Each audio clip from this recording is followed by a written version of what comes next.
Okay, when we left off was at the end of chapter 16, in which after a bit of stubbornness, they finally got Wilbur into the crate, and they were off to the fair. So chapter XVII was 17, entitled Uncle. When they pulled into the fairgrounds, they could hear music and see the Ferris wheel turning in the sky. They could smell the dust of the racetrack where the sprinkling cart had moistened it. And they could smell hamburgers frying and see balloons aloft. They could hear sheep blatting in their pens. An enormous voice over the loudspeaker said, "Attention, please! Will the owner of a Pontiac car, license plate H2439, please move your car away from the fireworks shed?" "Can I have some money?" asked Fern. "Can I too?" asked Avery.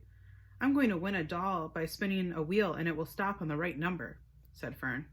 "I'm going to steer a jet plane and make it bump into another one." "Can I have a balloon?" asked Fern. "Can I have frozen custard and a cheeseburger and some raspberry soda pop?" said Avery. "You children be quiet till we get this pig unloaded," said Mrs. Arable. "Let's let the children go off by themselves," suggested Mr. Arable. "The fair only comes once a year." Mr. Arable gave Fern 2 quarters and 2 dimes. He gave Avery 5 dimes and 4 nickels. "Now run along," he said, "and remember, the money has to last all day. Don't spend it all in the first few minutes, and be back here at the truck at noontime so we can all have lunch together. And don't eat a lot of stuff that's going to make you sick to your stomachs. And if you go on those swings," said Mrs. Arable, "you hang on tight. You hang on very tight, hear me? And don't get lost," said Mrs. Zuckerman. "And don't get dirty." "Don't get overheated," said their mother. "Watch out for those pickpocketers," cautioned their father. "And don't cross the racetrack while the horses are coming," cried Mrs. Zuckerman. The children grabbed each other by the hand and danced off in the direction of the merry-go-round, toward the wonderful music and the wonderful adventure and the wonderful excitement, into the wonderful midway where there would be no parents to guard them or guide them, and where they could be happy and free to do as they pleased. Mrs. Arable stood quietly and watched them go. Then she sighed. Then she blew her nose. "Do you really think that's all right?" she asked. "Well, they've got to grow up sometime," said Mr. Arable, "and a fair is a very good place to start, I guess." So here's Fern and her brother Avery walking into the fairgrounds. While Wilbur was being unloaded and taken out of his crate and into his pig pen, crowds gathered to watch. They stared at the sign, "Zuckerman's Famous Pig." Wilbur stared back and tried to look extra good. He was pleased with his new house. The pen was grassy, and it was shaded from the sun by a shed roof. Charlotte, watching her chance, scrambled out of the crate and climbed a post to the other side of the roof. Nobody noticed her.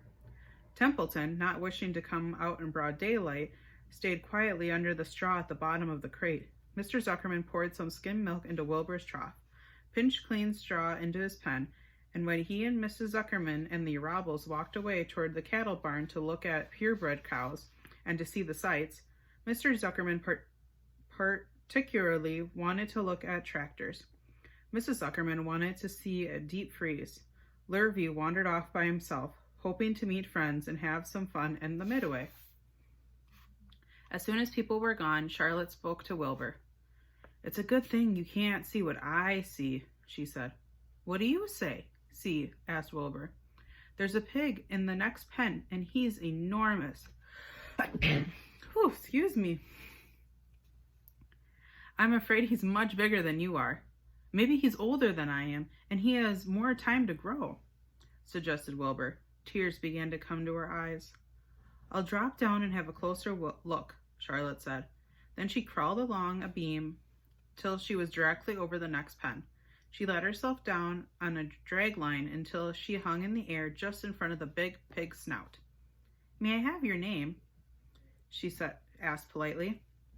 The pig stared at her. "No name," he said in a big, hearty voice. "Just call me Uncle." Very well, Uncle, replied Charlotte. What's your date of birth? Are you a spring pig? Sure, I'm a spring pig, replied Uncle. What do you think I was? A spring chicken?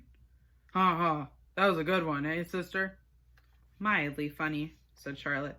I've heard funnier ones, though. Glad to have met you, and now I must be going. She ascended slowly and returned to Wilbur's pen. He claims he's a spring pig, reported Charlotte. Or perhaps he is. One thing is for certain, he has the most unattractive personality. He is too familiar, too noisy, and he cracks weak jokes. Also, he's not anywhere near as clean as you are, nor as pleasant. I took quite a dislike to him in our brief interview.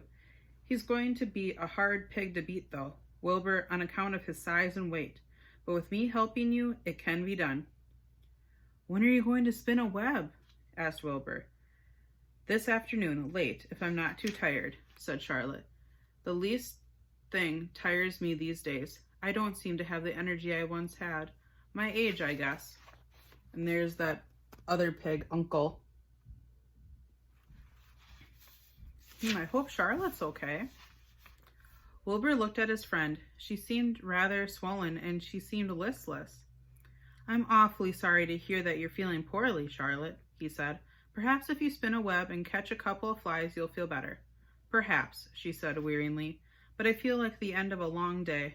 Clinging upside down to the ceiling, she settled down for a nap, leaving Wilbur very much worried. All morning, people wandered past Wilbur's pen. Dozens and dozens of strangers stopped to stare at him and to admire his silky white coat, his curly tail, his kind and radiant expression. Then they would move on to the next pen where the bigger pig lay.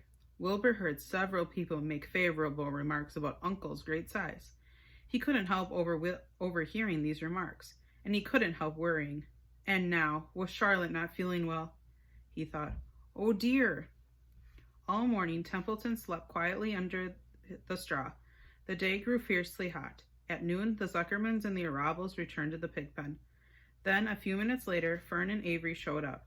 Fern had a monkey doll in her arms and was eating Cracker Jack.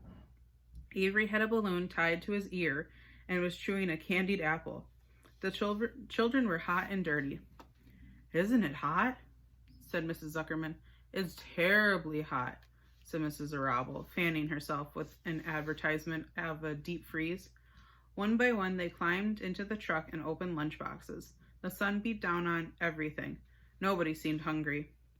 When are the judges going to decide about Wilbur? Asked Mrs. Zuckerman. Not till tomorrow, said Mr. Zuckerman. Lurvy appeared, carrying an Indian blanket that he had won. That's just what we need, said Avery. A blanket. Of course it is, replied Lurvy, as he spread the blanket across the sideboards of the truck so that it was like a little tent. The children sat in the shade under the blanket and felt better. After lunch, they stretched out and fell asleep. And that's the end of chapter 16.